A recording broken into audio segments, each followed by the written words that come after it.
Text embroidery മാത്രം മതി എന്ന് പറഞ്ഞിട്ടാണ് ഈ ഒരു കസ്റ്റമർ എനിക്ക് ഓർഡർ തരുന്നത്. പക്ഷേ ടെക്സ്റ്റ് എംബ്രോയ്ഡറി മാത്രമാകുമ്പോൾ എന്തൊക്കെയോ ഒരു മിസ്സിങ് പോലെയല്ലേ. അങ്ങനെയാണ് ഞാൻ ഈ ഒരു തീമിലേക്ക് എത്തിയത്. അങ്ങനെ ഞാൻ വിചാരിച്ചു ടെക്സ്റ്റ് എംബ്രോയ്ഡറിക്ക് കൂടുതൽ ഇമ്പോർട്ടൻസ് കൊടുത്ത് ഇത്തവണ കുറച്ച് വെറൈറ്റി ആയിട്ട് ചെയ്യാം. സ്വതവേ ഞാൻ എംബ്രോയ്ഡറി ചെയ്യുന്ന സമയത്ത് ബാക്ക് സ്റ്റിച്ചസ് ആണ് യൂസ് ചെയ്യാറ്. ഇത്തവണ ഫ്രഞ്ച് നോട്ട് വെച്ചിട്ട് സ്പ്രെഡിങ് കൊടുക്കാമെന്ന് വിചാരിച്ചു.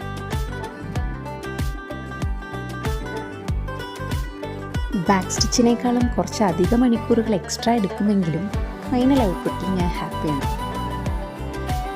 അതൊക്കെ പോട്ടെ, നമ്മളെല്ലാവരും ആഗ്രഹിക്കുന്ന ഒരു കാര്യമാണ് സ്വന്തമായിട്ടൊരു റൂം. അങ്ങനെ നമ്മൾ ഡുഗൂട്ടിനും കിട്ടി സ്വന്തമായിട്ടൊരു റൂം. പുതിയ ഫ്ലാറ്റിലേക്ക് താമസം മാറുന്ന ഡുഗൂട്ടിനും ഫാമിലിക്കും ഓൾ ദി ബെസ്റ്റ്. അപ്പോൾ അത്രയും. ഇനി നെക്സ്റ്റ് വീഡിയോയിൽ നെക്സ്റ്റ് തീമായിട്ട് കാണാം. എല്ലാവർക്കും ഇഷ്ടമായി എന്ന് വിചാരിക്കുന്നു. Thank you.